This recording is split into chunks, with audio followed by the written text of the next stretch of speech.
If you find your seat, I think we'll go ahead and get started.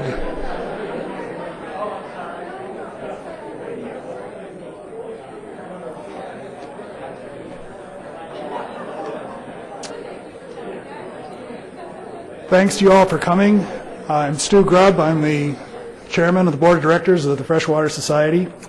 Thank you for coming on this first wintry weather evening of 2013. As always, welcome to the people who are watching on streaming video.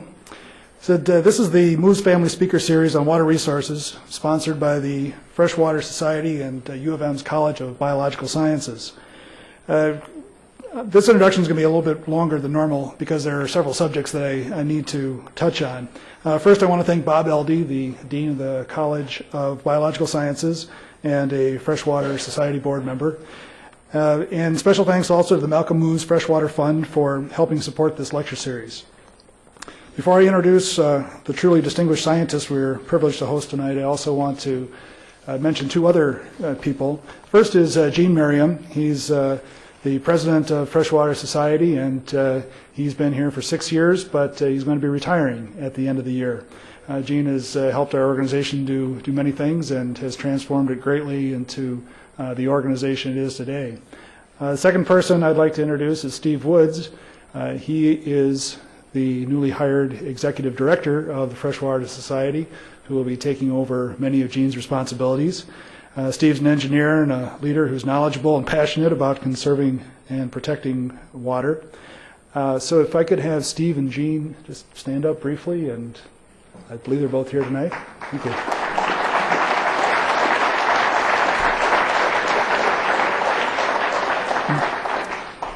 So at this point in the introduction, I'm supposed to encourage you all to become members of the Freshwater Society.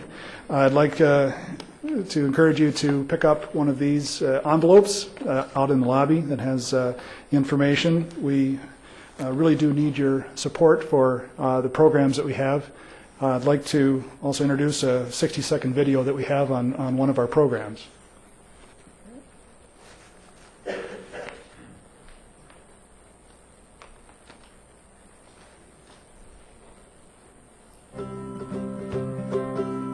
If it's on the street, it will end up in a lake or river. Your neighbors are doing something about it.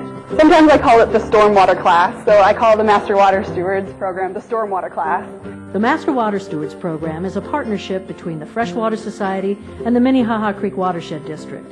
The water comes directly off of people's garages into the alley, with funding provided by the Clean Water Fund. If this program is successful, what we will have is really an army of community activists who are focused on water. I've learned so much that is so valuable. I've learned that a lot of easy steps I can take really matter to the water. I also wanted to learn how to build a rain garden. I know sort of big, grand, sweeping ideas about the environment, but I don't actually know what should go in a rain garden. Applications for the 2014 class of stewards are now being accepted. It's a clear fact that we can't live unless we have clean water.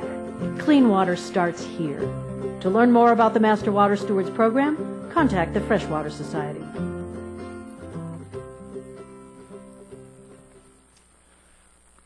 So if that's been convincing, again, I would encourage you to sign up in the lobby or on the Freshwater Society website. Also, we've got an offer right now that if you join, we will include with your membership a 2014 weather guide calendar. So, we're privileged this evening to have our guest, Dr. David Schindler, distinguished ecologist from the University of Alberta. David Schindler grew up in northwestern Minnesota and went to Oxford University on a Rhodes Scholarship and earned his doctorate there. He spent his entire 45-year career in Canada, so we knew that he wouldn't be intimidated by a little winter weather this evening.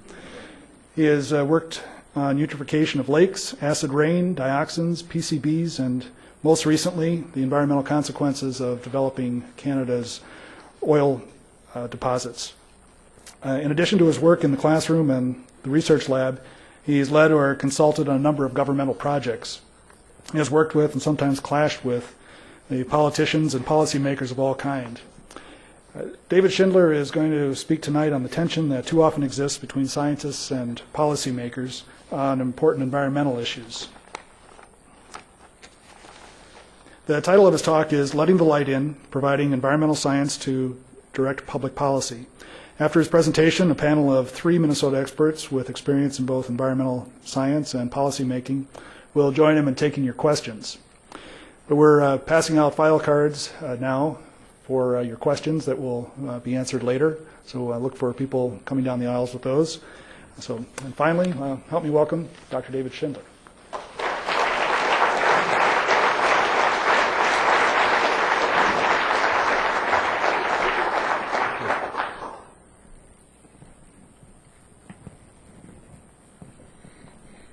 Well, thank you all for coming tonight to hear me. This lecture is going to be an entirely new take for me on things. Typically, I give a scientific talk with a little bit on policy at the end, and to be asked to concentrate on the policy and any themes on it, I found once I had agreed to do it, to be a little bit intimidating. So I'm going to take you through a few examples from my career, and some good examples and some not so good examples, and some of the things that worked. I think most people who've been at environmental science for some time would agree with Gro Harlem Brundtland that we really need science on the table when we make environmental policies. And yet I found that at least in Western Canada, there's a big resistance to doing that. I was flatly told by one Minister of Environment that scientists should stay in the laboratory and not bother policymakers. And the inference was that we should design our science to fit the policies rather than vice versa.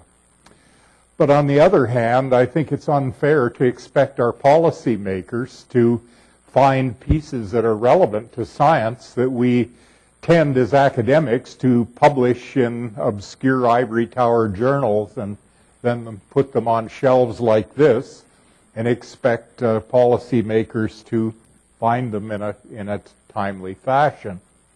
So fortunately, my first experience was the best experience I've had. Began with a National Academy of Sciences symposium right next door in Madison, Wisconsin in 1967. Was the first major symposium on a single theme that I'd attended. And in the volume depicted here, which appeared 2 years later, there were papers that if you believed them all, you'd need to control every element on the periodic table to control the problem of eutrophication, the production of algal blooms and related phenomena. There was no synthesis even in this volume to cut through all of that. But at that meeting, I met a couple of people who had done the syntheses. They weren't asked to speak at the symposium, and they were headed for Canada. One of them was Swiss, the other was a professor from Cornell, Richard Vollenweider and Jack Valentine. Jack being a Canadian who'd spent his whole academic career at Cornell. And they were both headed to join the Canadian Fisheries Research Board of Canada, which as a graduate student in Europe, I had learned was the model for a lot of Europeans on how to do science to drive environmental policies, largely based on the work of some eminent people like Bill Ricker to produce models for regulating fisheries and the like. But the problem that we were all hired to work on was the eutrophication of lakes. And this is a picture of Lake Erie taken just a couple of years later in 1971. This is the era when there was huge concern about this lake and many of the big mountain lakes of Europe and equivalent lakes all over the world, which were all turning green and no one knew why. So the Fisheries Research Board, in their wisdom, decided to devote a whole section to the study of this problem. And the head was to be Jack Valentine, and Valentine recruited a stellar star of senior and junior people to man this, and I was one of the junior people. In those days, the merchants of doubt were already alive and well. They've thrived since, but one of the main pieces of evidence that scientists pointed to was the Lake Washington record produced by Tom Edmondson, which tracked phosphate and chlorophyll during the recovery of that lake. He had documented that lake becoming more eutrophic, higher and higher blooms of algae, and then after he persuaded the Seattle Council to divert sewage from the lake, by this graph he was able to deduce that the decline in phosphorus was responsible for the decline in algae, represented here by chlorophyll. The clever detergent company people who wanted phosphorus not to be regulated because it was the basis for most of their detergents cleverly moved the data points a bit, and in their view was the decline in chlorophyll that was producing the decline in phosphorus, which seems to make sense until you start looking at causation, and it's about like claiming that lung cancer produces cigarettes, which of course is beyond the reach of many lay people, including many regulators. They also put together volumes like this, just at the point where the International Joint Commission, after being persuaded by Valentine and Richard Vollenweider, the eminent Swiss scientist who had, in a 300-page unpublished report, put all of the pieces together, they found a bunch of papers that suggested that not phosphorus but carbon was the nutrient limiting to algal blooms, and therefore they proposed that carbon would need to be controlled in lakes to prevent the problem. Well, while all this was going on, I had been hired to start a set of whole lakes experiments at the experimental lakes area. The first job was to choose the lakes, and we chose a spot about 300 kilometers north of the border.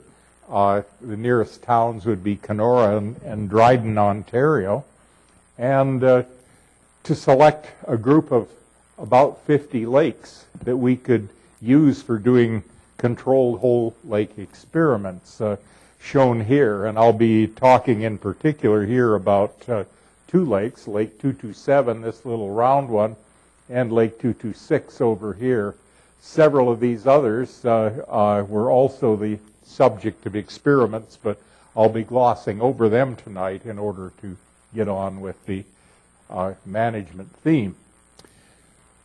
Well, we had discovered that this little lake, number 227, had the lowest carbon content of any lake in the world, and it was a beautiful little oligotrophic lake, very unproductive. So we hypothesized that if we added phosphorus and nitrogen to that and it turned green, it would destroy the soap and detergent theory that carbon control was necessary. And you can see the result down below. It was a very simple experiment. We had the answer within a few weeks, published it, and their argument collapsed. We were able to show that the reason why their arguments were spurious is that they were based on experiments done in little bottles which had nutrient combinations added, and then they were capped. So nothing from the atmosphere could get into the bottles. Whereas lakes didn't have such caps, we were able to show that once the algae had enough phosphorus and nitrogen, they drew the carbon dioxide level in water down to several orders of magnitude below atmospheric saturation, which is right here, or was right here. It'd be up a little bit about here by now. This slide was produced in 1970. Whereas in natural lakes, there was always saturation or supersaturation with the atmosphere. And via some gas exchange experiments with the group at Columbia University's Lamont Doherty Geological Observatory, we were able to show how much carbon was getting into the lake, and that the atmosphere and the fact that the lakes are open to the atmosphere was the reason that they didn't react like little bottles. But the detergent industry wasn't finished. They then argued that, well, phosphorus couldn't work because it cycled so fast you could never control it well enough. So we did another experiment by cordoning this lake in half, adding nitrogen and carbon to both basins, but phosphorus only to this one. And again, this picture was just a few weeks after the experiment started. It ran for several years, but it clearly shows that phosphorus was the key element producing a huge algal bloom. This photo was very effective in arguing the case. You didn't really need data. This picture was worth not 1,000 words, probably 100,000 words. And it's been reproduced in almost every textbook in any language in the world, including 3 reproductions in science alone. So those youngsters of us involved felt great about all of this. Here we were, 3 years after we'd begun these experiments. We'd shown the way Canada banned phosphate detergents, removed phosphorus from sewage effluents. We had to convince the USA yet at that point, and that turned out to be my job. For this part, I had almost nothing to do with policy. I did the experiments. I handed the data and the photos off to Jack Valentine. He fronted for them with the IJC and with policymakers in Ontario and Quebec, the only 2 provinces in Canada. And we had a federal government in those days eager to do the right thing. So they followed the IJC recommendation, and we had non-phosphate detergents beginning in 1973. Well, on the American side, it turned out to be a totally different ballgame. What happened is that Jack Valentine, shown here with me, and we wrote most of this up in 2008 in a little book that we hope is in language that the public can understand.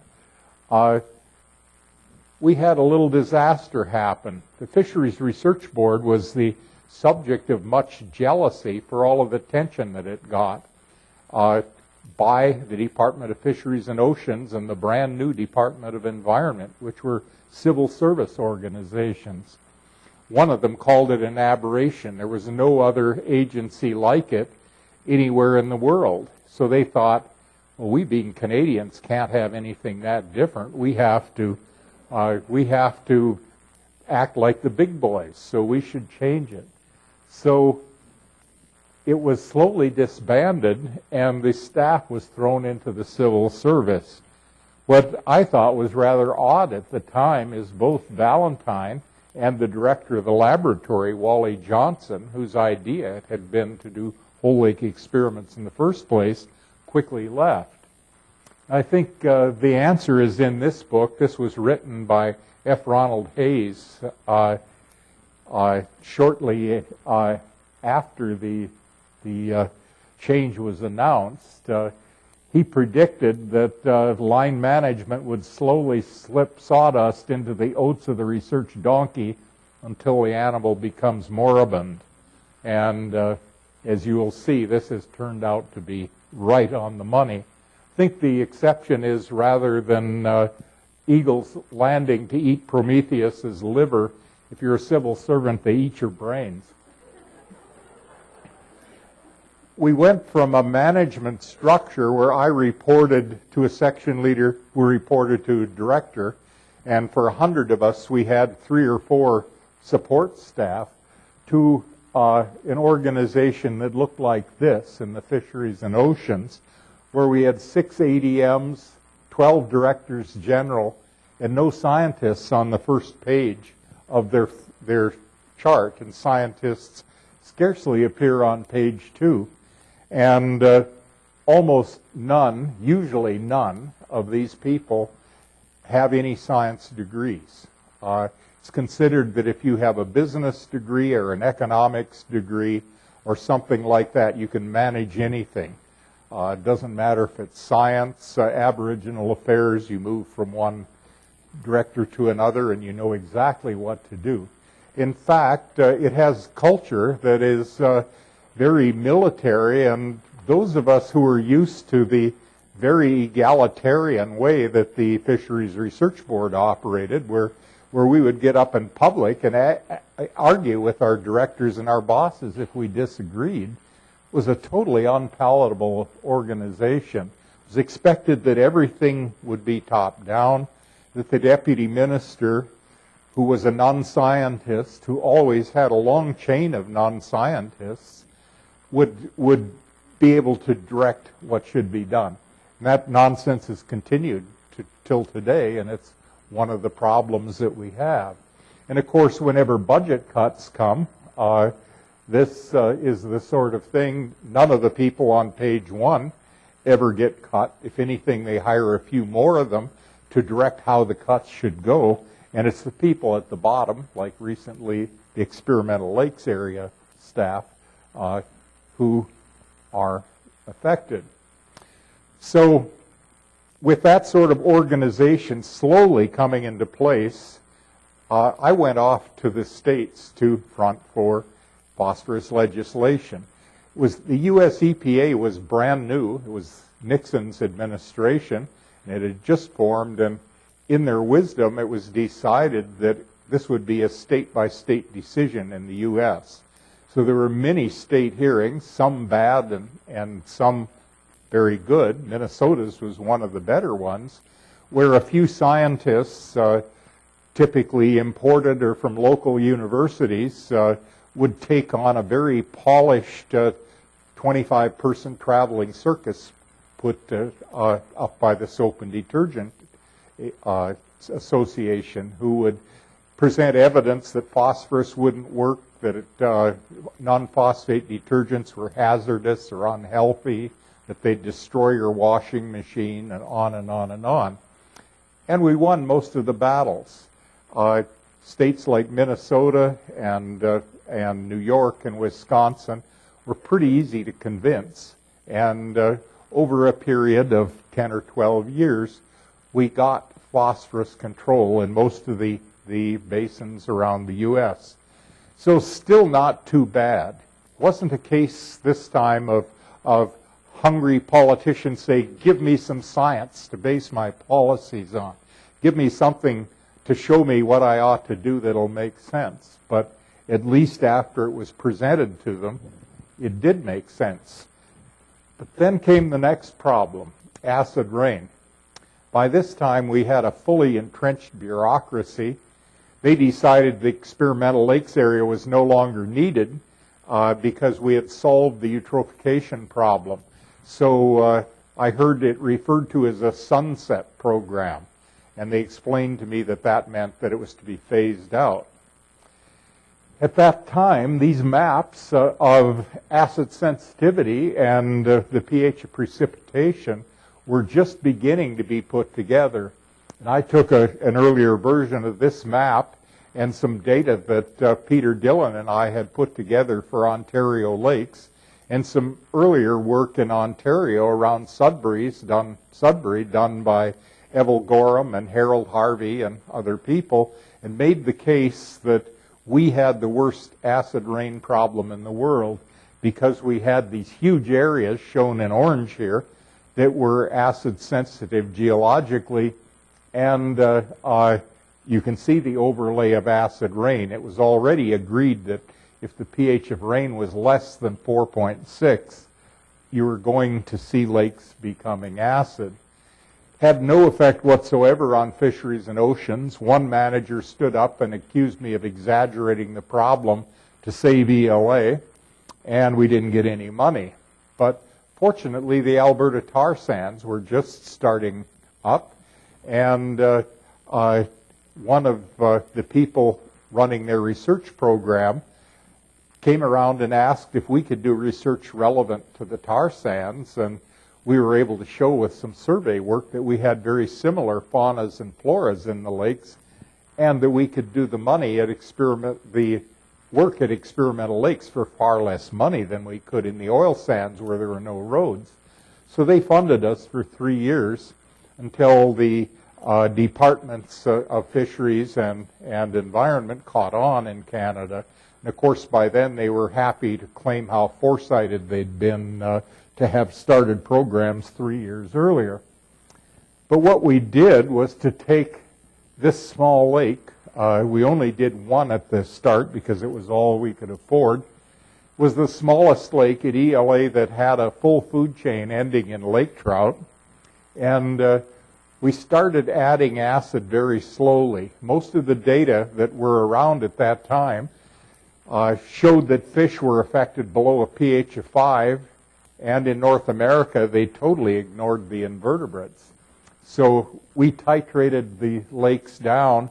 We found that when the lake dropped below 6, which is 10 times less acidic than they were believed to be damaged, we started to lose organisms, including ones important in the diets of lake trout, like mysis, this big opossum shrimp that young lake trout feed on, and fathead minnows, which were about 90% of the minnow population in that lake. Both species quit reproducing at pH 6. Both have life cycles where most of them die at an age of 2 or less, and they were gone in a couple of years. After that, lake trout that looked like this at the top began to look like this. And they quit reproducing not because of acid toxicity to them directly, but was because the organisms that they fed on were gone and they were starving to death. So, and associated with that, we found that between the pHs of 6 and 5, we had already lost a net of a third of the species in that lake. We actually lost 50% of the species that were there originally, but we had some acid-tolerant species invade the lake that compensated for some, but by no means all of them. The position taken in the U.S. at that time was that there was no acid rain problem because there were only 4 or 5 lakes that were at pH less than 5. So again, in Canada, the response was very quickly. But this time it wasn't by government. The line here represents what the Ministry of Environment had imposed on companies as control orders. The companies, mostly coal-fired power plants and smelters, saw the light. And as you can see here, they have consistently run ahead of the regulators on this. So a totally different case. This time a few CEOs who could see the handwriting on the wall just started to react and did the right thing. But then there was NAPE. The NAPE program in those days was designed by Ronald Reagan and his associates, and it was to throw, I believe it was $550 million at science over 10 years to investigate acid rain. But peculiarly, they shut most of the people with lots of experience in acid rain out of their funding loop and got a whole bunch of new people in groping their ways. And the first major report in 1987 proved that there was no problem in the U.S. And to do that, they conveniently left out some of the paleoecological work that they had funded. Paleoecological work showed that lakes were affected much earlier, as we had found in Canada. So after several rounds of dealing with bureaucrats, and including the bureaucrats in NAPE in those days, it took until 1990 to get any agreement, and even then the sulfur emissions that were agreed to didn't fully take effect until 2010. halfway along. In 2000, they went halfway. Just out of curiosity, I went back and looked at their recent reports, this one from 2011, and it's like night and day. NAPE has really come around. They now talk about the magnitude of the problem in the U.S. and what's being done and what progress is being made. There's still a lot of wacko websites that'll tell you this was a program invented by scientists that never really existed and we wasted a lot of money, etc. So NAPE is still in existence. What happened, though, due to the science, is that we went from high deposition, represented by in particular here by the dark purple and the black, to 10 years later, much lower deposition. And I saw a recent version on the weekend, but it was too late to get it into my talk. It's better still for sulfur emissions. But we forgot about nitrogen until very recently. Some of our other work at ELA showed that nitric acid can be a problem. It builds up in lakes once the watershed and the lake systems are saturated with nitrogen. The U.S. has begun to address the problem, as shown by emissions here. This is Canada, and if there is any start, and I don't think there really is, it's only in the mid years of the last decade. Well, at about that point, I was fed up enough with the Federal Civil Service that I started looking to move elsewhere. I had had a wife who'd suffered for 10 years with no job doing research on her own on soft money, and our family was grown up, so we decided we would look elsewhere, and we ended up at the University of Alberta, which really introduced me to bureaucracy resistant to science. I was asked if I'd be a member of a board to review this new pulp mill, which was to be the world's biggest, the Alberta Pacific Mill, to be built near Athabasca.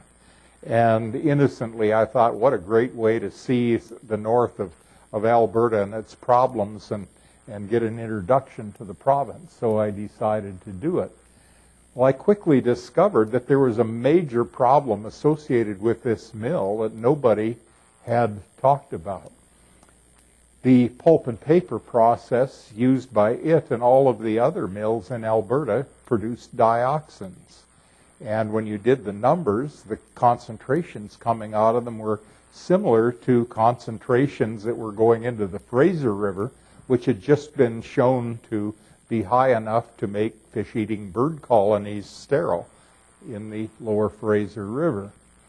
So I got a few of the people who had actual dioxin numbers to come around and talk to the panel. And after hearing all of the data and all of the public participation, some of the panel, and it was obvious that the panel had been set up to represent the government. Many of them were friends of the Premier and other politicians. The panel unanimously recommended against the mill. It didn't take the politicians very long to figure out who had infected the panel with science.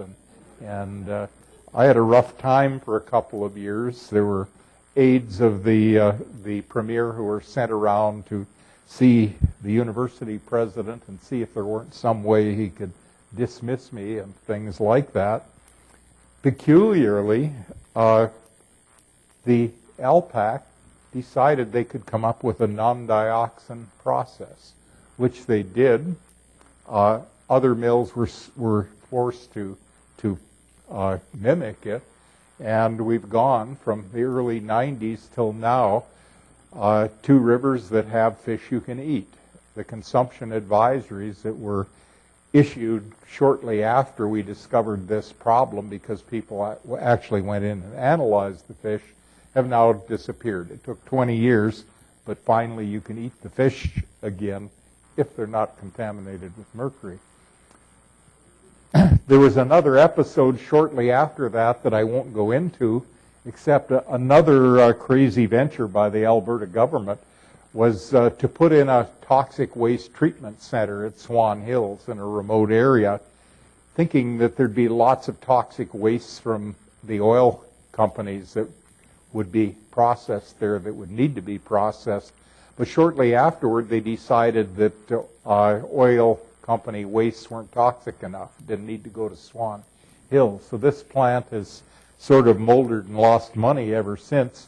But they had an explosion in 1997, and we had a lab that was set up to analyze furans and PCBs because had been doing them in other areas, and went around and took snow samples with the aid of a couple of trappers in the area, showed that lake sediments were highly contaminated with dioxins.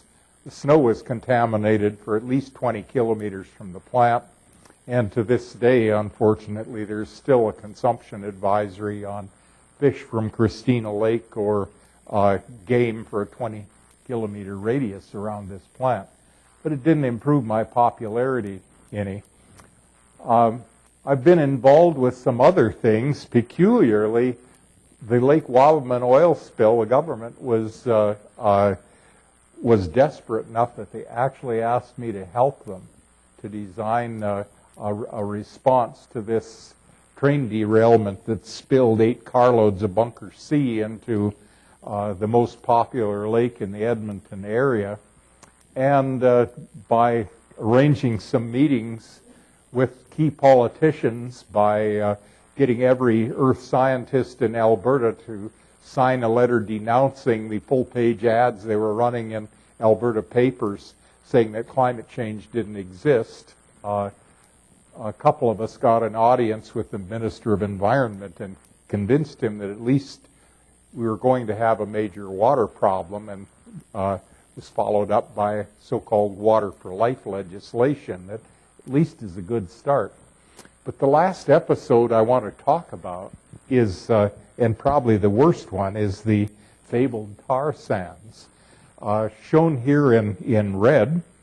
Sorry, I'll go back to that if I can. Oh, I see what needs to be done. The area in red is the area underlain by bitumen deposits, so-called tar or oil sands that are commercially viable. The little pink area in the middle of them is the area that can be mined from the surface.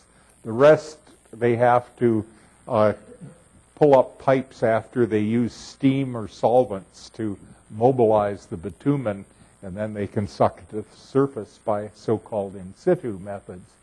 And it's a huge deposit, the second or third largest oil deposit in the world, depending on who you listen to. And it was being tremendously promoted by Alberta politicians. This is from a talk given by the Premier in Washington on how great Alberta was, how we had such terrific economic opportunities and environmental legislation, and inviting people to come in and help develop the tar sands. Well, during that, when he was feeling really heady, he invited National Geographic to come up and see for themselves, and they were not very impressed. This is the article that was written for National Geographic, Scraping Bottom, and the Malcolm Mays, who is the cartoonist for the Edmonton Journal and one of the best in Canada, produced this as a result. Sunshine boys down here are my term. This is what my uncles in small town Minnesota used to call the local guys who sold Edsols and Studebakers. These were the people who knew how to blow sunshine into dark places. And that's the kind of people that Alberta invested $20 million in immediately after the National Geographic came out. This is one example. I could do a whole talk on these examples. But they had these myth busters. One myth is that Shell's oil sands operations are polluting the Athabasca River. In reality, their staff chemist says that it overlooks oil sands geology, which are leaching naturally, have been for 10,000 years. Shell ensures its operations don't add a drop to that. On top of this, they had another one which said how lucky people were that this responsible oil company was wringing these toxic tar sands out of the sands so that they'd be less toxic in the future. It's true that the geology has strata that leach into the waters. This is the Steep Bank River, one of the major tributaries, and you can see the strata here and the steep banks that fall and leach during high water, and the compounds get into the river. But there's lots of environmental problems. This is my take on the Premier's slide, and I can't get all of them on here. There's been a lot made of the CO2 emissions, especially in international circles, but I think they're only about number 3 or 4 on the list of the major problems. The biggest one being these 170 square kilometers of tailings ponds perched over the Athabasca River, some of them as high as 100 meters above it, containing literally billions of liters of sludge too toxic to be allowed to them to release. And it's been sitting there for up to 4 decades, and there's no way they know to detoxify it enough to put it into the river. Eventually, one of them is going to have a dike breach. But there were some things that didn't make sense to me, and I used to argue with the then minister. There were 2 big upgraders that use heat to extract the bitumen from the sands, and then to upgrade the bitumen into synthetic crude oil. Sorry, something's going wrong here. This is one of the upgraders. There's 2 just across the river from one another. Evel Gorham, who's in the room, sat on the same National Academy panel as I did over 30 years ago, where we looked at smelters, plants that burn fossil fuels, and in this case they're burning so-called pet coke produced from the bitumen. I don't know why this is going. I must have an electric finger. We didn't find a single case of where they were not producing emissions from these stacks that fell back into the biosphere. And yet they weren't measuring them and still claiming that there were none. So on the other hand, they were admitting that they were emitting increasing amounts of mercury, shown here in tens of kilograms per year, and lead in hundreds of kilograms, and arsenic in going into the hundreds of kilograms, and almost any other toxic metal that you can imagine from these upgrader stacks. And magically, this was supposed to be disappearing, I guess. They never said where it went to. They used to hide these data, but Eco-Justice, in a case that was quite famous at the time, took them to court, and the courts ruled that they had to start reporting those publicly. So now if you just Google on the letters NPRI, you can get these data sets for your favorite pollutant and favorite company from across Canada. There's another troubling thing, and that they kept pointing to industry's regional aquatic monitoring program, which had 4 million data points, they claimed, that showed that there was nothing getting into the river. But they had hidden this review that I knew about because I'd done a small part of it. It was by 3 senior civil servants, for the most part. They had a 100-page report of nothing but scathing criticism of this monitoring program. And it was being reviewed as we began another study, and the second review was slightly improved. It's available at this URL, But they concluded that the only improvement on the 2004 report is that they got themselves re-reviewed. There was no other improvement.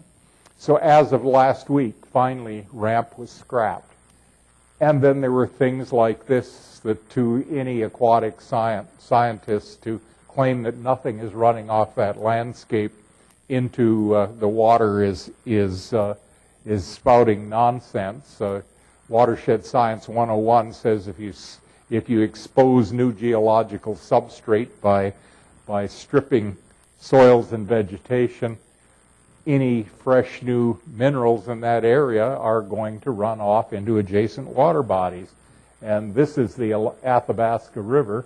This is one of those silly little barriers that you see in road ditches after they've scooped them out. So we decided we were going to do our own study after the minister wouldn't listen. 3 of us who were involved in the Lake Wabamun spill got together, went to 2 foundations to get funding. We mapped the geological formation that had the bitumen in it, the McMurray formation shown in white here, and we hired Erin Kelly, who'd done her doctorate with me a few years before, to do the field work on this program. All of the spots on here are spots that we sampled. We had several sites from above Fort McMurray to downstream to Lake Athabasca on the mainstream river, and on several of the tributaries, some that are exploited and some in a natural condition. One of the things we did was again to study snow. And this shows the snowpack, which was a real tip-off. When you look down at the snow and flying over the oil sands, the snow is black near the plants, and that color tapers off into the distance. We melted the snow at several sites and filtered it. And these filters are white filters to begin with. This is the Fort McMurray going downstream to Fort Chipewyan, and the yellow numbers are distances between sites where those upgraders that I mentioned are at AR6, where Syncrude's and Suncor each have an upgrader. The blue are cities. Fort McMurray is now roughly 100,000. The Two Mount is where they did the first oil sands research. It's now unoccupied, and Fort Chip is a native town of approximately 1,000. These little side branches are tributaries on which we sampled upstream of the McMurray Formation, in the formation to get what natural bitumen would yield, and then downstream of development. And I'll just show you a couple of slides. This was what the snow looked like after we filtered it. And you can see for this site near the upgraders, there's actually an oil slick on top of the snow water, whereas this other one from a clean site is nice clear water. So we had a pretty good idea we'd find something. For every compound or element that we looked at, the pattern was much like this one. This is total polycyclic aromatic hydrocarbons. The bar length is the total, with the red part being dissolved and the black part being particulates in snow. In every case, we saw this bullseye near the oil sands, and that as you came downstream, in most cases, the highest concentrations were downstream of development. When you put all of the snowpack data together, the gray bars here, this is for toxic elements, were within 50 kilometers of these plants, and the white bars were farther away than that. And you can see that snow was contaminated several-fold. So, and on the tributaries, you can see the downstream sites. The bar 3 here is near the stream mouth, downstream of industry. That's where the big deposits were into the streams. So we wrote all of this up in 3 papers and published them, and pointed out that if any of those were getting into the river, it was violating the then Fisheries Act, which has since been changed, which I'll get to in a minute, and was denounced, even though we'd sent them pre-publication copies. The key politicians, the minister provincially and the minister federally, first denounced our studies. But the federal environment minister, Jim Prentice, had second thoughts, and so did Alberta's premier. And they said, hey, this group has been right on a few problems before. Maybe we should have a closer look.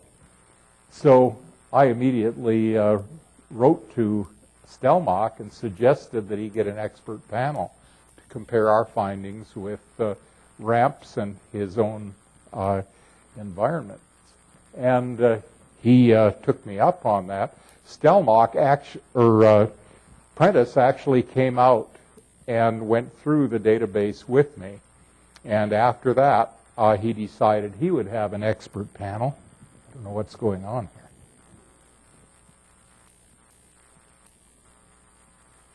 here.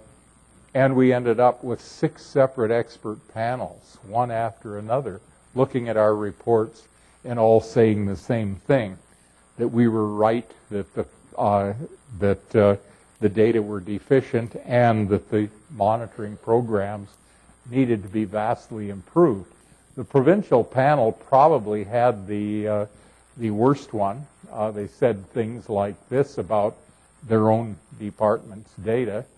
Much as the ministers were claiming the contrary, the laboratories that they used were not up to snuff, and they said that we had done an important task by focusing enough on this to bring this to the government's attention. Well, I'll show you just 2 examples, both for polycyclic aromatics. This was the RAMP program's detection limit. This is a fairly low sample at the top of the water column at the AR6 site near the upgraders in winter. They wouldn't even been able to see anything. And even at the most contaminated site, this one, their detection limit would have only seen the bars that penetrated through that detection limit line. So their results would have been far less than toxic numbers, where ours would have violated provincial standards. So after these panels went through example after example like that, the ministers were painted into a corner. And finally, they decided, and the last thing we threw in is that we collected fish on this. We found that 5 to 7% of them had tumors like this or other abnormalities, very similar to the ones below Superfund sites and found in the Gulf of Mexico after the Horizon Deepwater blowout, etc., and near the Exxon Valdez. Well, the papers followed all of this and didn't let up on the politicians a bit. The last one, the Edmonton Journal, demanded that the politicians give me an apology, which of course never happened. But what happened was just the opposite. This set off a tremendous federal and provincial campaign. Suddenly, out of nowhere, our federal natural resources minister, Joe Oliver, warned that environmental groups were radical, that they were taking foreign money from groups that were opposed to the oil sands and discounting the oil sands, trying to derail the Canadian economy. To date, they've had investigations of 100 of these. The only one they found that was violating their standards for provincial interference was one that wasn't environmental. It was something to do with Veterans Affairs. In fact, environmental groups haven't done much. to derail the oil sands, in my view. Probably the people most listened to are the most popular premier ever in Canada, Peter Lougheed, a former premier who started the oil sands, who has long called for slowing down and doing more orderly development, or newspaper reports pointing out that their carbon-cutting programs were not keeping pace with emissions, and the federal Minister of Environment saying that they must keep cleaning up their act because they weren't good enough. And industry itself, who had 1,600 ducks land in a tailings pond because they were too lazy to deploy their deterrent mechanisms, air cannons and things on time. And instead of quietly paying their fine and going away so nobody would notice, they hired a lawyer who kept this on the front pages of every paper worldwide for over a year, making claims like it was all the ducks' fault and so on. So finally they got a really big fine, and the sort of publicity that Greenpeace can only dream of giving to a program. And we have things like this. This is partly government financed. Ethical oil, somehow it's more ethical to exploit Indian lands, which are guaranteed to them by treaty, than it is to deal with countries where the men are mean to their women. And I've never have understood that logic. Government scientists have been muzzled and the subject of ridicule, as shown here, when scientists from the government now go to scientific meetings. Handlers go along to see that they don't say anything out of line. I've seen that once before. It was with the scientists from the former Soviet Union in the early 1970s. And I can tell you it casts a chill on scientific exchange. And in an omnibus bill, they gutted the Fisheries Act, eliminating all of the habitat provisions like the one I pointed out earlier, and restricting protection to what the bureaucrats call CRA species. What that means is that the only species protected are species of commercial, recreational, or aboriginal importance. So if you're not part of a fishery, you're not protected.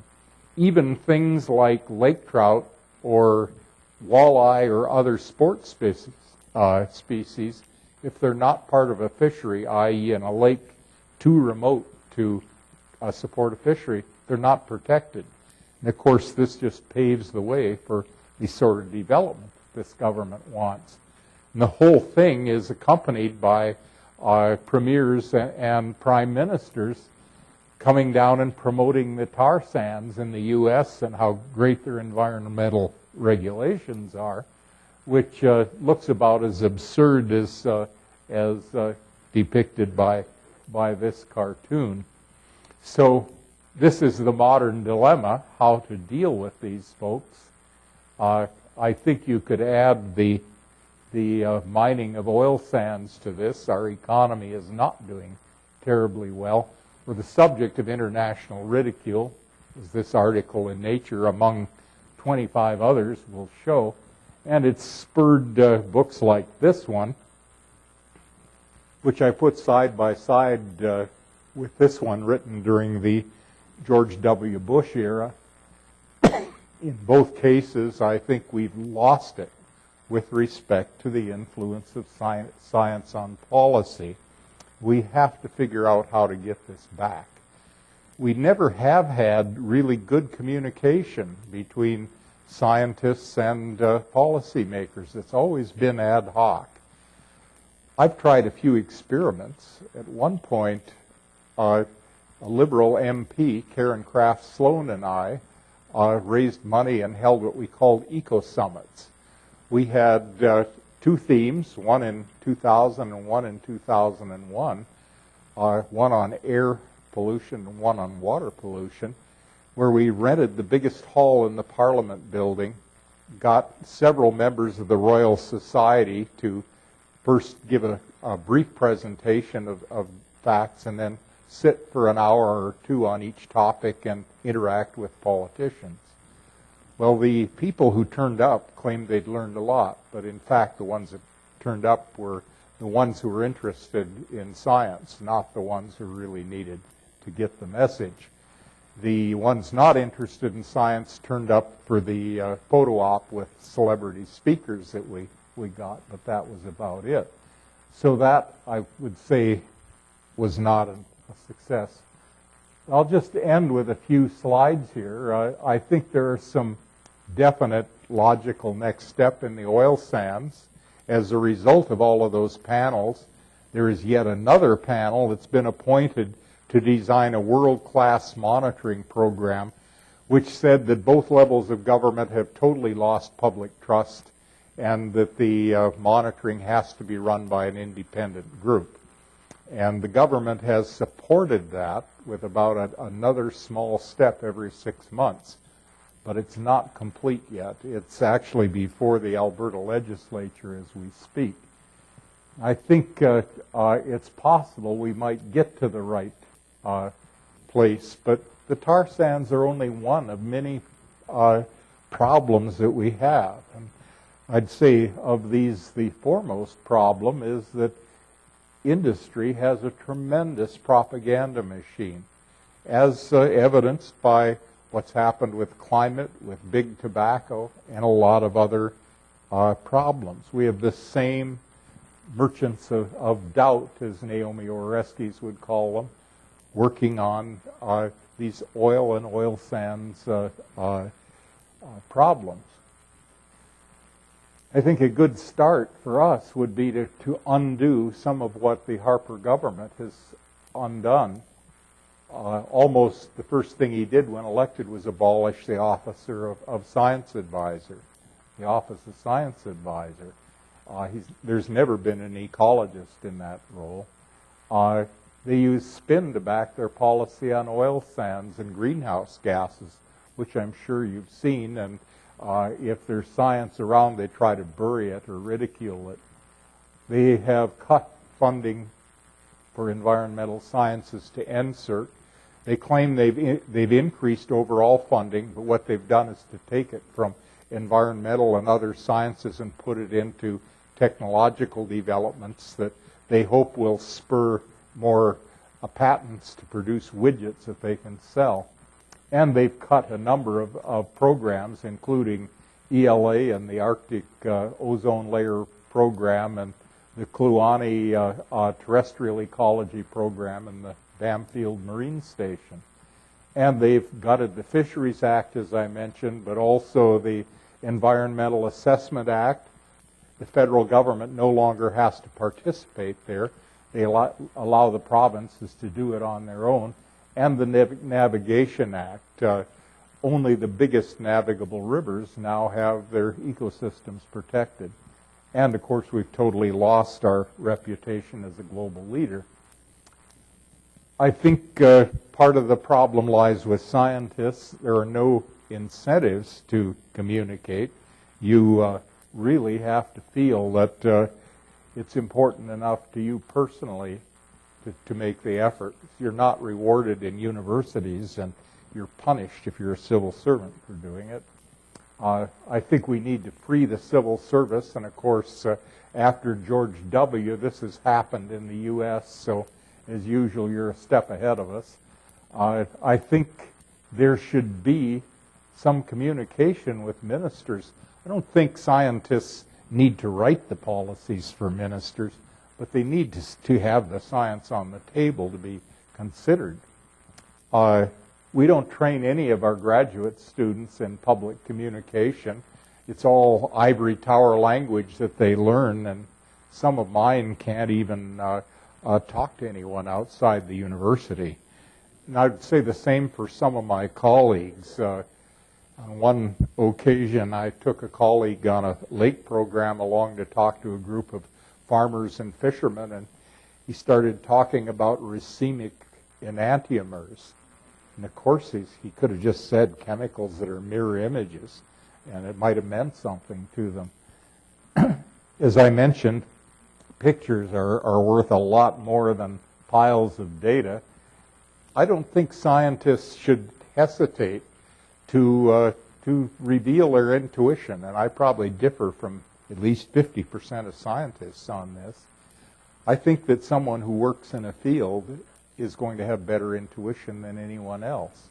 I think what we need to do is be clear where our data end and our intuition begins, but not to fail to reveal intuition.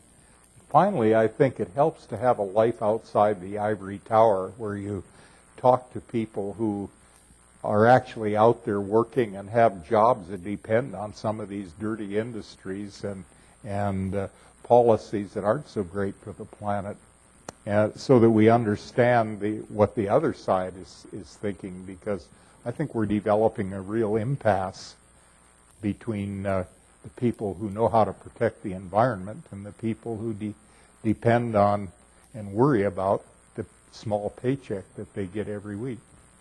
Thank you.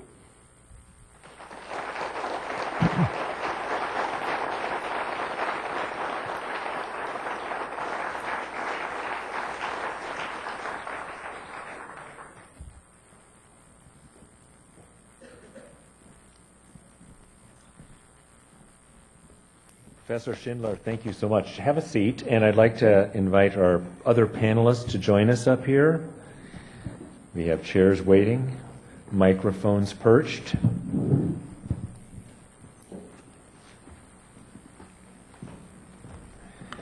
So I would first like to, on behalf of the audience, the University of Minnesota, and the Freshwater Society, thank you so much for being here and sharing your life's experiences at this interface between science and policy, and the good, bad, and the ugly. Thank you, David. I'd like to introduce our panelists, and then I would like each of them to maybe just spend a couple of minutes sharing their reactions or comments to what David has shared with us. And so, starting to my right is Dr. Darby Nelson. He's an environmental scientist, an author, a former legislator, and a dedicated conservationist. He received his PhD in aquatic ecology here at the university and taught biology and environmental science at Anoka Ramsey Community College for 35 years. While he was a professor, he served 3 terms from 1983 through 1988 in the Minnesota House of Representatives, representing parts of Anoka, Hennepin, and Wright counties. In 2012, Michigan State University Press published his first book, For Love of Lakes. He is now researching a book on the Minnesota River. I encourage you to read that book, For Love of Lakes. It's very moving. He is a past member of the Lessard-Sams Outdoor Heritage Council, which recommends spending from the Clean Water, Land, and Legacy Amendment. He has served on many environmental organizations and is currently a member of the boards of the Freshwater Society and Conservation Minnesota. Next to Darby is Ellen Anderson, a senior advisor on energy and environment to Governor Mark Dayton. She works at the Minnesota Department of Agriculture and assists the State Environmental Quality Board on energy and environmental issues. She currently is coordinating a state climate change plan.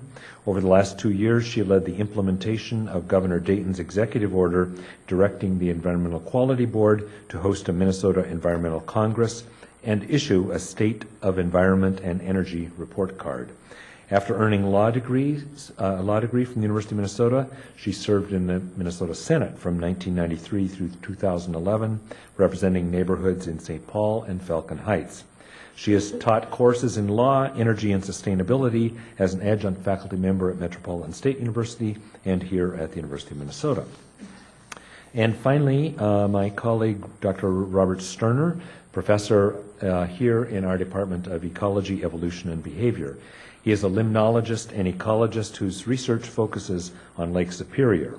In 2002, he co-authored with Dr. James Elzer a book that helped to establish a new approach to ecology known as ecological stoichiometry. This approach studies how nutrient control of organisms can shape the evolution of ecological systems from single populations to the biosphere itself. He's also a former director of the Division of Environmental Biology at the National Science Foundation, where he participated in science policy formation at the national level. So we have not only a distinguished speaker here today, but distinguished and very experienced panelists. So I'd like to start with Darby and ask you to reflect for just a couple of minutes. And then I want to remind all of you that you have 3x5 note cards, and I hope you've been jotting down questions. And we will have folks in the aisle picking up those questions from you. So please complete your questions, and we'll be fielding those questions after we have a few comments from the panelists. Darby? Well, Bob ought to know that you have a former politician as well as one of those people who teach college. We can go on forever. I mean, two minutes. I mean, you can hardly get the chair get into the chair. So I'm going to do my best, but you need to be aware of that risk. Got a stopwatch. All right. First of all, unfortunately, there are a number of barriers that really exist that complicate implementing sound environmental policy, and I want to just run through a few of them. There are lots of them. So here goes. First off, progressive erosion of public acceptance of science. I highly recommend reading a book by Sean Otto entitled "Fool Me Twice: Fighting the Assault on Science in America." You know, we can get to all the experts, all the folks like our speaker, who can do all kinds of great science, but by gosh, if significant numbers of people are not accepting it as being valid or reasonable or anything else, we're in big trouble. Significant numbers of people just don't see science as a tool to solve problems. That's part of our problem. And again, politicians typically respond to their constituents. That's a big deal, and so that complicates things. As a freshman legislator, I carried a number of bills and learned very quickly that the rest of the world doesn't see the world like scientists do. I mean, it's a different world. I carried a lot of environmental or pollution control agency bills, and every time I was on the House floor, the ag folks were jumping on my neck right now and saying what a dumb bill you have there, and so we had to fight through that. I mean, folks have their interests. There are vested interests, and they're major players, whether you like it or not, and we've got to deal with it. Public health expert that comes with a really great illustration of another part of the barrier that I think we face. This woman who is an international expert on public health tells me about the fact that 1 million people die every year, unfortunately, but because we don't wash our hands. And what made her so upset is, despite this massive education program by which you can get people to learn that, you know, washing your hands really matters. And what she finally did is ran an experiment by which she discovered that mothers shown a video of a caring mother accidentally contaminating her child's food after going to the toilet becomes 6 times more likely to wash hands than mothers exposed to all the educational pamphlets you can find. And she goes on, and I just want to give you a quote. It just goes to the heart of this. To break unhealthy habits, here in her words, to break unhealthy habits, we need to target emotions, because they are the decision makers. Where the heart leads, the habits will follow. And as a scientist, that's like pulling out my guts. I mean, you know, you just don't walk away from that. But by gosh, that's the reality. And there's also a new book that you may not be aware of that I think is really worth reading as well. Professor Tom Heberlein at UW-Madison is in both the departments of environmental sociology and fish, wildlife, and environmental studies. And his book is entitled Navigating Environmental Attitudes. It explores dealing with this human dimension. And there are some snippets that we may get into in the Q&A, but we really need to acknowledge this the reality of this non-science sort of approach that the world is engaging with. Thank you, Darby. Great. Well, I'll try to do 2 minutes. That was pretty good for 2 minutes, I'd say. So I'm going to have to try to match that and not go over either. So what a wonderful talk. And as I was listening to your sort of recounting the many battles and trials and tribulations along the way, different stories kept popping into my mind of experiences I had in my many years in politics. And there's one that I think I just want to share with you because it's, I don't know, it sort of gets to the height of absurdity in a way, and I can't really see you out there very well because it's so bright. We need baseball hats. Yeah, I know, because I like to see the reaction. But I want to tell a quick story and then just give a couple of sort of thoughts about what the barriers are for legislators.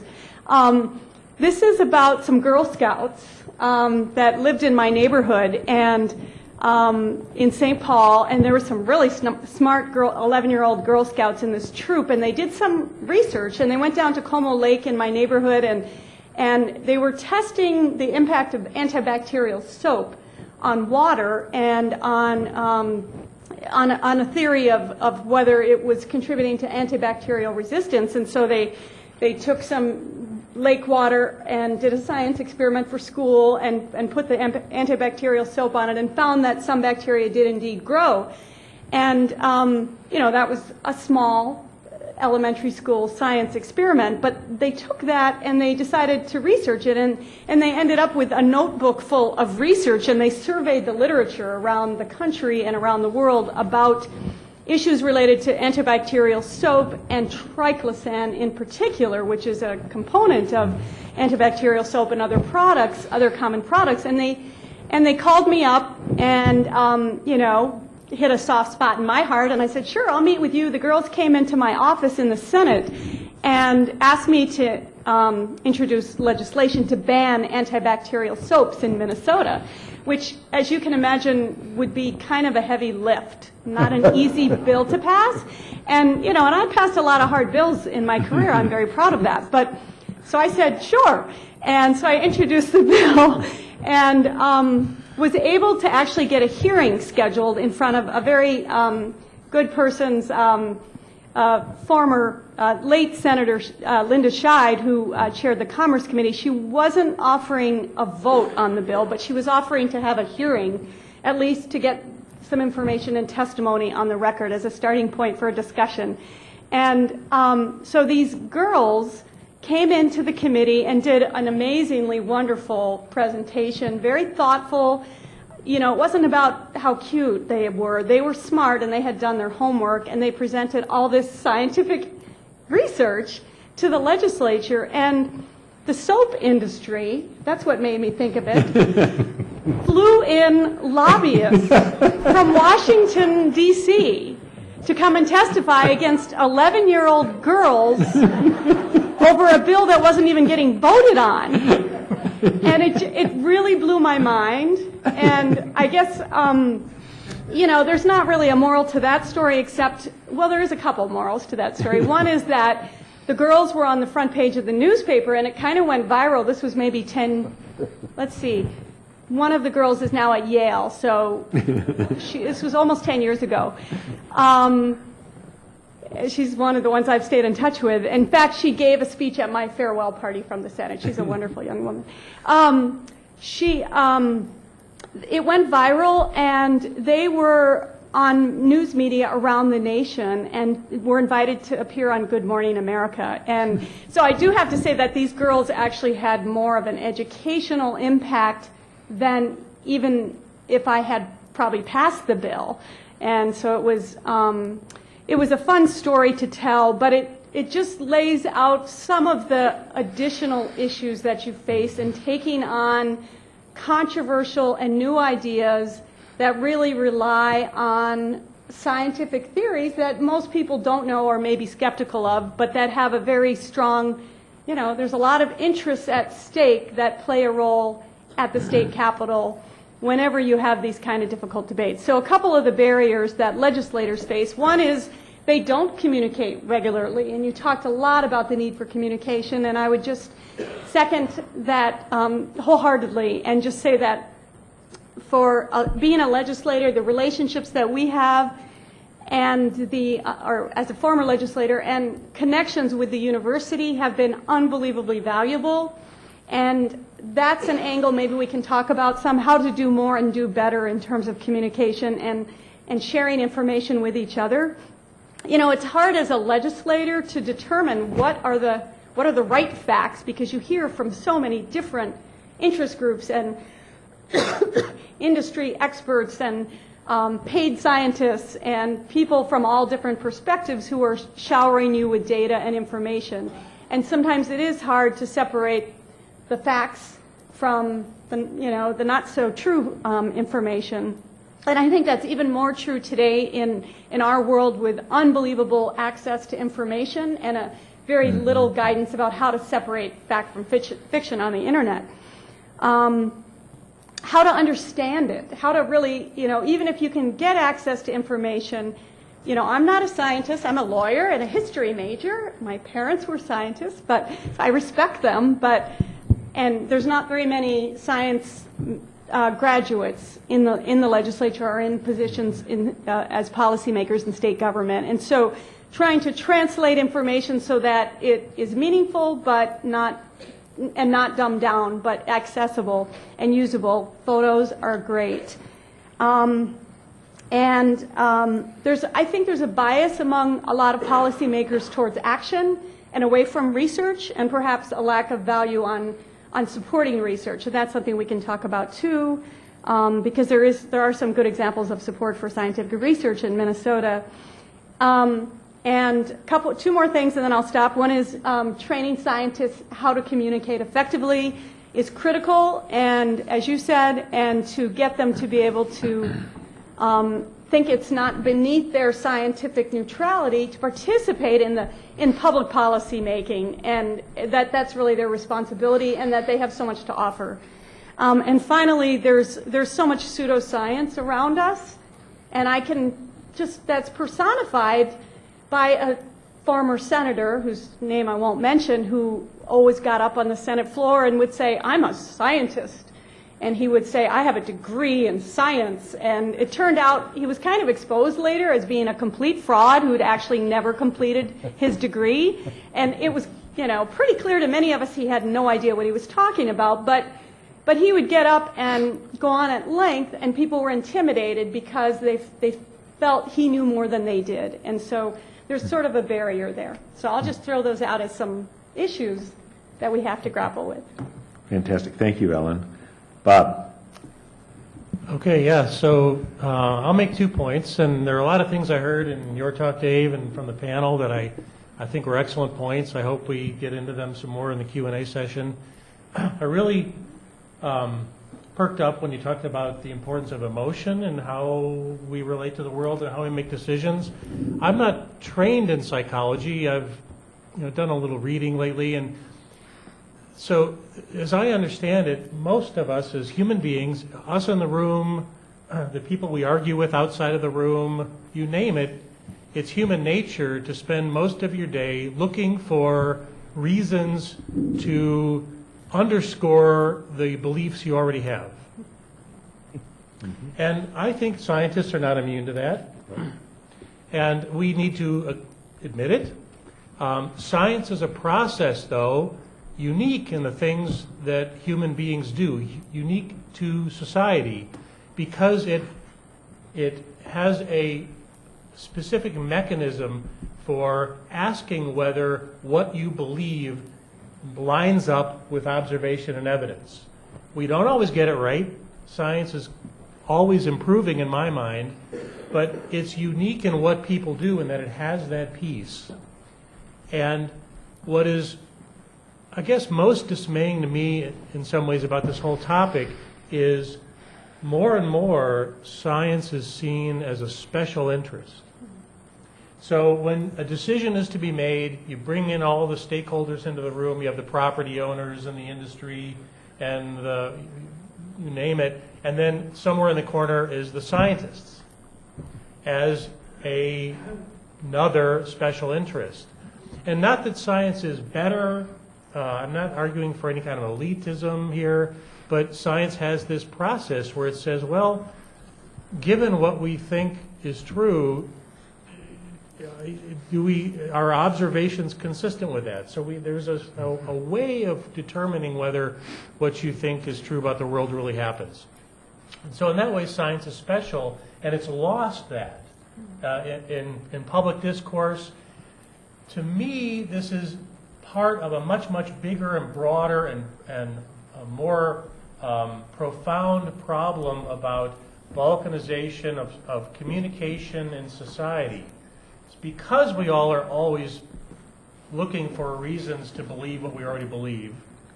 Today we have communication channels available to us that allow us to do that. We can easily go through the day and never confront someone who believes something different from we do. That may not be true in the political realm, but it's true in my world. And we have to fix this. This isn't just a science issue. This is really an issue of, I think, deeply explains why we're in such a social impasse today. It's true in the scientific discussion, but it's much, much bigger. And your last point about you need to have a life outside of science. You need to talk to people who do not believe what you believe. That's okay to do. In fact, it's essential to do. And so I really harmonize with that. So that was one thing. I have a second point to make. It's quicker. The time I spent at the National Science Foundation, I spent a fair amount of time doing briefings on budget. So it was my job to manage a fairly sizable portfolio in environmental science funding. My division was responsible for something like a quarter or a third of all the environmental science funding handed out by the federal government. And one of the things that I learned in doing that job, which blows my mind, I really don't know what it means, but I think it's important, is if you go back all the way to World War II to the present day, so however many decades that is, and you look at the federal budget in total, and you calculate the fraction of non-defense discretionary funding that goes to science and engineering and technology, not just environment, but science in general. So of all of the money that Congress on a year-by-year basis can decide on where to spend money, with one exception, that fraction of federal funding has been nearly constant for decades. All of the things that happen in the world, new technologies are invented, problems arise, political winds shift. The amount of funding, the fraction of federal funding that's going to science has been almost completely resistant to change, with the one exception being, anybody know? The moon launch. Yeah. Exactly right. That was a huge perturbation of the system. The fraction of non-defense discretionary funding going to science and engineering in the Apollo years was about double that it is today. And then once we were done with that, it declined pretty fast and has been almost perfectly level since then. What does this mean? I'm not sure. You can think about it yourself. It means to me the system is very resistant to change. It may be good in some ways. It doesn't erode further. But what would it take for, at least at the federal level, for the political system, for society in general, to value science more to the point where you move the needle on how much money you're willing to invest? I'm not sure what the answer to that is.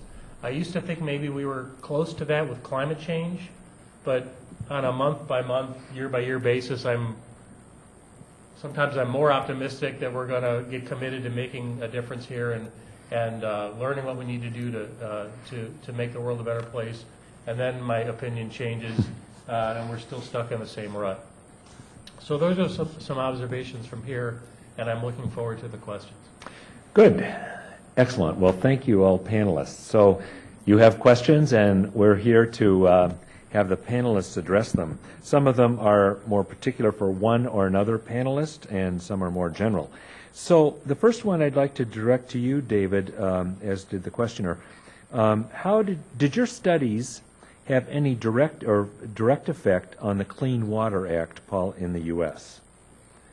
Did you see, so this is the question about do things that happen or don't happen in Canada spill over the border?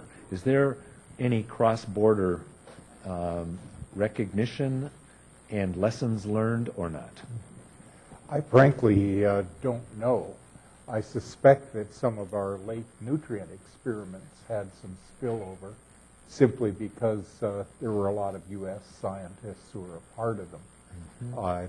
But I didn't really follow that directly. I was involved with other things, and as time has gone on and we've had bigger and bigger problems and more recalcitrance in Canada, I've focused more and more on Canadian problems rather than U.S. ones. But when I look at what's in the Clean Water Act, I like to think that we had a small influence on it, at least in the early years. Yeah, okay, excellent.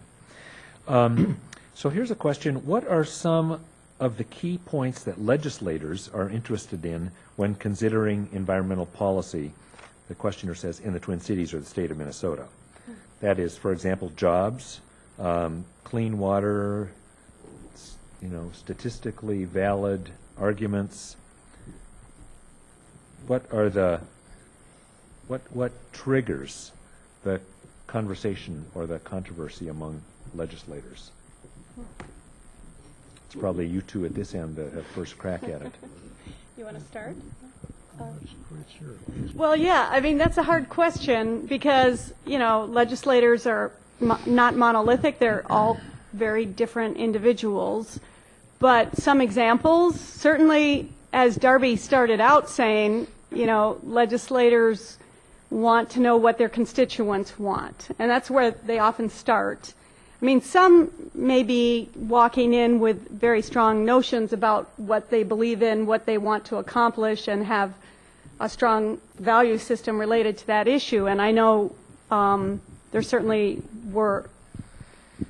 are many people like that in the legislature. But if it's something that you're not personally really committed to, you listen to what your constituents say, start from a starting point, and you do go to those sort of stakeholders, especially the stakeholders that you have an affinity with or that seem to have the most influence in your district.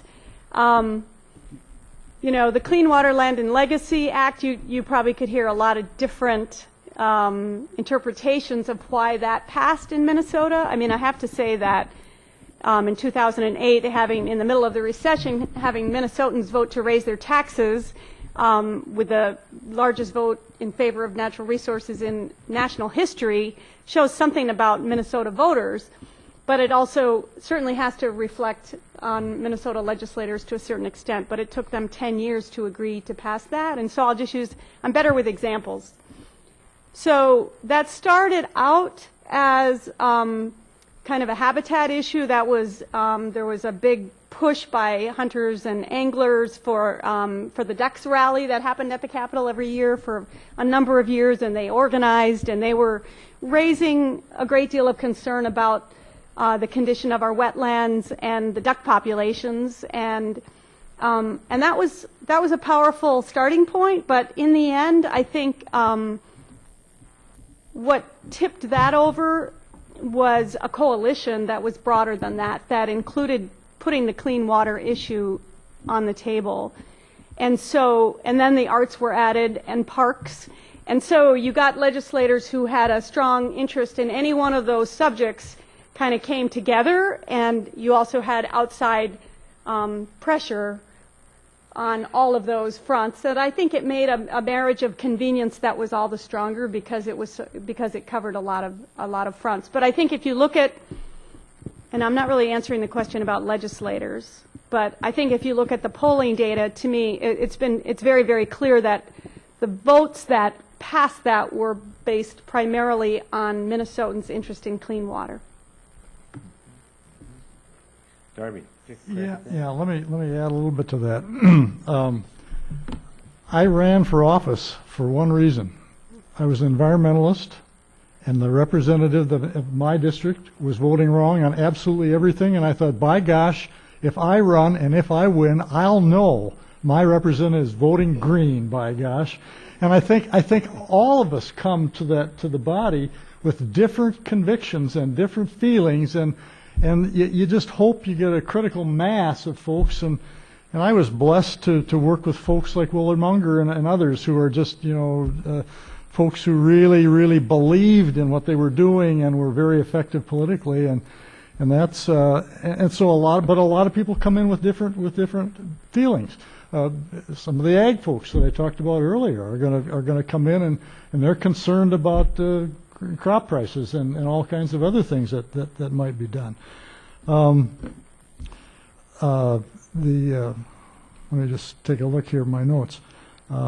So what triggers what we do as members down there is really a very personal decision that we make for the most part, and we pick issues.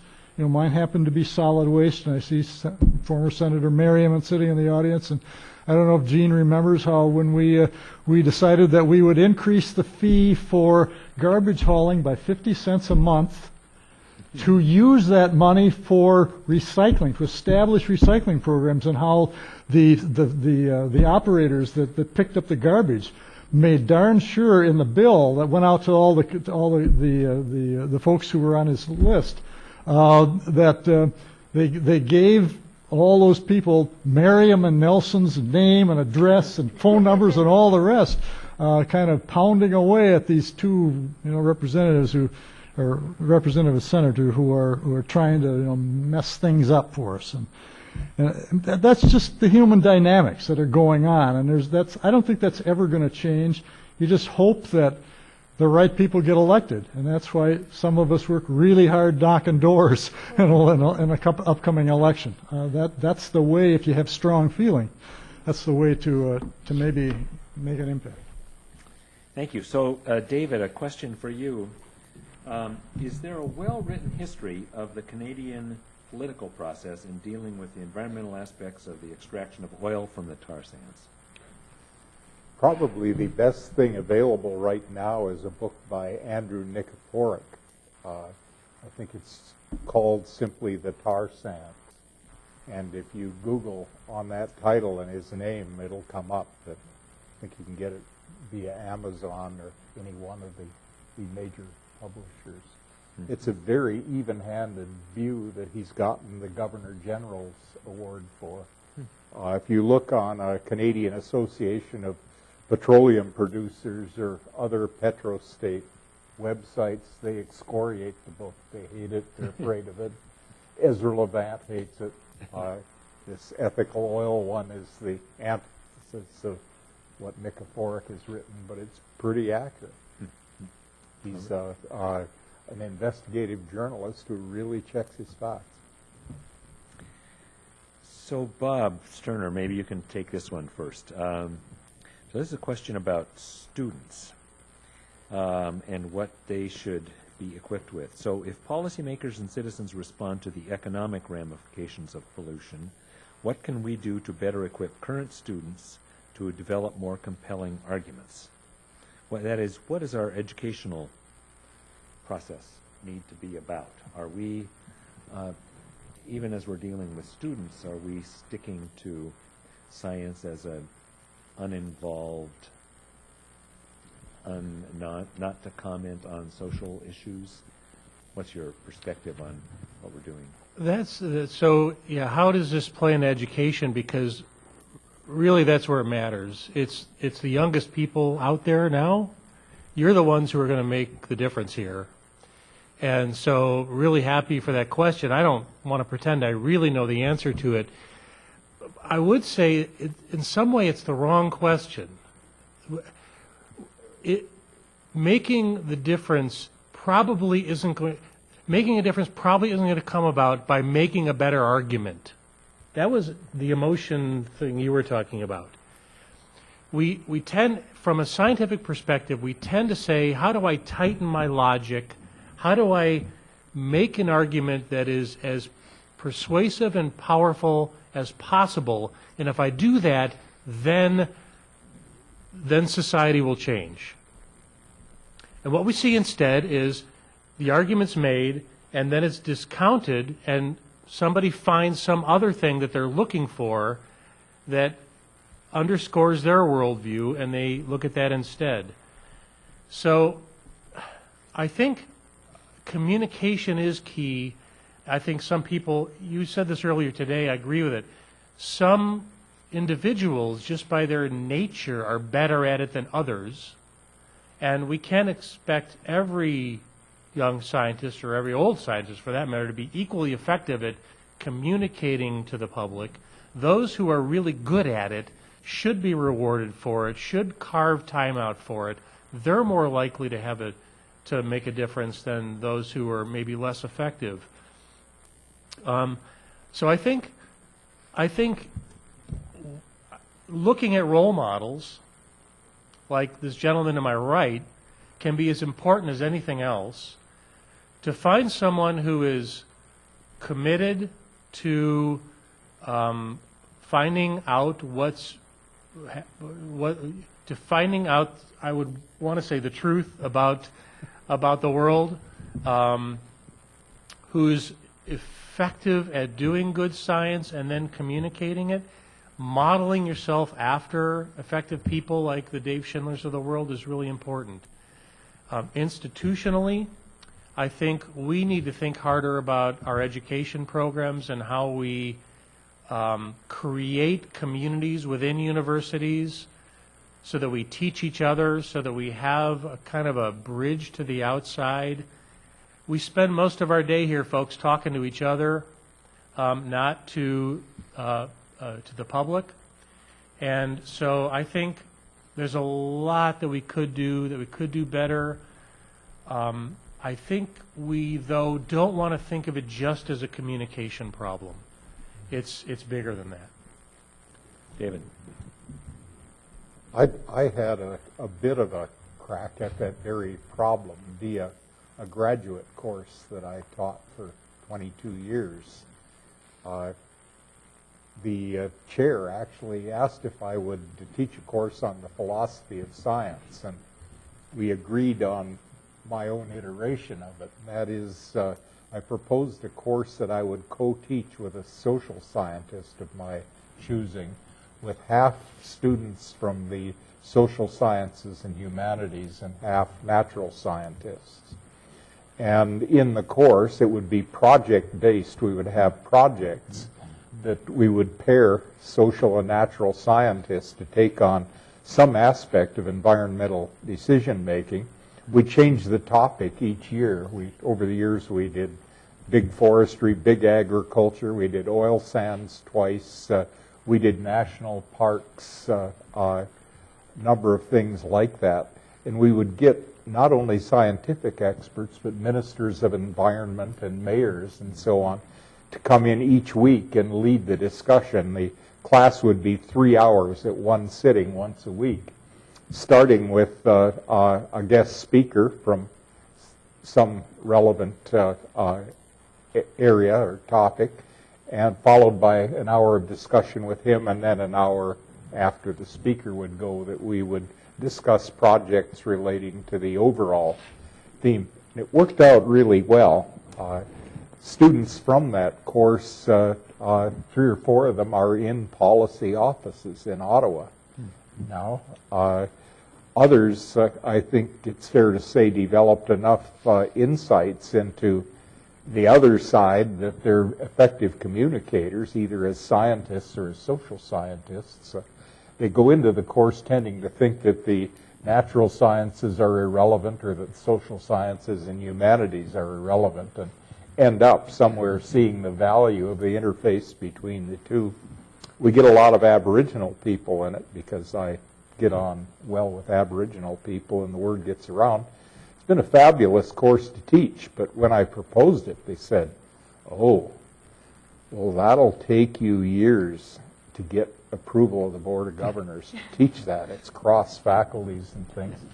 And a very astute departmental administrator overheard that, and he called me into his office and he said, just get your partner to schedule their course in the same room at the same time, and nobody will ever notice. And they didn't for 22 years.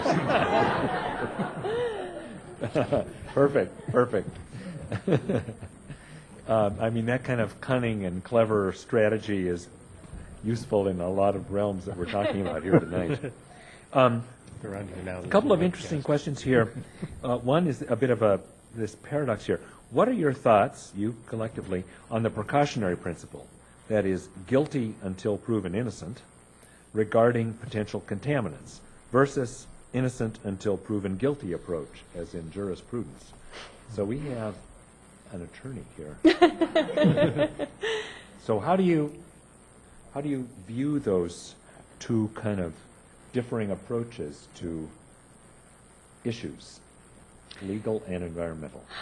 Yeah, that's a strange analogy that you've made, and I have to try to get my head around that criminal justice system versus scientific research. So I'm not sure if I quite have that as by a couple of hours from now. Research, but as environmental standards that are, and what the level, how we should set safe levels of whatever they are to protect human health. I was at a conference today with large agricultural producers. It was a large association, and there was a very interesting panel discussion about biotechnology. And this professor from Iowa made a very interesting point that everybody loves technology when it comes to their computer, their phone, and they trust it, they have to have it, and they're willing to pay for it, and whatever the latest iteration of it is. But when you put it in their food, they distrust it and don't want to have anything to do with it, even if in either case or in both cases they really don't understand the science behind the technology that's in play there. And I think it kind of comes back to that emotional component. So for me, my gut reaction is that I would rather be safe than sorry. And so I think the precautionary principle makes sense when it comes to experimenting with human lives and health. And so I don't say that as a scientific principle, I just say that as a human being. That's kind of what my gut feeling is. But when that's played out in real life, it is a difficult thing to accomplish and administer, and rather costly. And so I can understand there's some pragmatic restrictions, but some governments around the world do operate on that basis. And so I think we would do well to have a more precautionary approach to the impacts on human health of certain products. Has nothing to do with my legal training at all. I'll add, that's great. I'll add an observation, which is, so you step back and say, well, is what we're doing now sensible? And the answer has to be no. So if we have really, I would say, very stringent procedures in place to guard against harm to human health in the case of pharmaceuticals, in the case of food, if we have a very big regulatory procedure in place there, but almost no regulatory procedure in place for chemicals that are produced and applied to the environment, and then we ingest, inhale, get exposed to them. So by one avenue of potential exposure, we have a big regulatory burden on industry, and the other, almost nothing. Is that sensible? So it's not either, it's not precautionary principle or not, it's how you apply it, and evaluating things so that when you step back and look at it, you have an entire, sort of, the entirety of human exposure makes sense. So I'd say I'm willing to be very tolerant of innovation where the potential good for human beings is very great. We maybe don't know for sure if everything's safe about this particular action, but there's obviously a lot of benefit that could be provided. But in many, many cases, we're, I think, erring very much at not being precautious enough. So it strikes me as being something that is individual versus beyond the individual. So the Hippocratic Oath essentially says, do no harm as a first principle. And so we sort of take that, subscribe to that at an individual level, but if it's beyond me or my family, it's, we sort of we're laissez-faire to some extent. Interesting. You know what? Time has been fleeting. I have one question that we'll treat as our last question, and I'd like any or all of you to respond to this one. So this is another bit of a paradox. Although scientists are inadequately consulted in policy making, they are relied upon to solve problems after a disaster strikes. This suggests a fundamental belief in science. How do we tap that trust in policy making before disaster happens? So, to what extent do you agree with that notion, and what do you say about the proposal? I guess I don't agree with it. I think there's two types of science. I started out as an engineer, so I know that mentality well. They love big problems, bring it on. Do something really interesting, explode a few nuclear power plants so we can examine how to clean them up. That isn't the kind of science that I want to practice. And it's one of the reasons I decided not to go into engineering as a career. I think a better separation would be to look at science and technology, which is based on science, as the two sides. And I think one thing I would fault most politicians for is they have an unshaken belief that no matter how badly things go wrong, the engineers will fix it for us. Interesting. I would jump in because jumping off of what you said, but I think what came to mind immediately when you asked the question was the climate change debate and the fact that we have, over 97% of the world's scientists agreeing that there's a very high risk and a very high certainty of serious harm and damage to our ecosystems and our way of life as we know it. But there has not been this single catastrophic event. And I think part of it is, it's maybe not so much faith in scientists as it is human nature that we ignore a problem until it just slaps us in the face, right? And so all the words, all the warnings, all the notions of high risk, I don't know. I'm a parent of two teenagers, and so, I went to a lecture on the teenage brain, and I know about the prefrontal cortex, and I think it's a similar kind of phenomena that that as a society, perhaps, or as a group of as governments or whatever institutional body we're part of, we're not very good at making long-term decisions. We're not very good at evaluating risk. We're good at dealing with crises, and that's what we do that's what governments excel at. They're not very good at planning for the future and making decisions that really take into consideration, the long term, much less those 7 generations that we should all be thinking about. Well, I think part of it is that we don't really understand risk analysis, which is extremely good for predicting frequencies of car accidents and things where we have a real database. If you think of the other extreme, what's the probability of several nuclear power plants going out because of a tsunami? And what's the probability of a deep water oil blowout? yet all of those happened within a few months. And if you were to look at the probabilities for any of them, you would have said, oh, they'll never happen while Earth is a planet. We just are really bad at predicting risks where we have no data, and where those risks have a high consequence. I think that's where we want to really draw the line and use the precautionary principle. Exactly. So with that, I want to, on behalf of all of us here, thank David Schindler for being with us tonight and provoking us with his experiences and insights. It's been really illuminating, and thank you very much, David.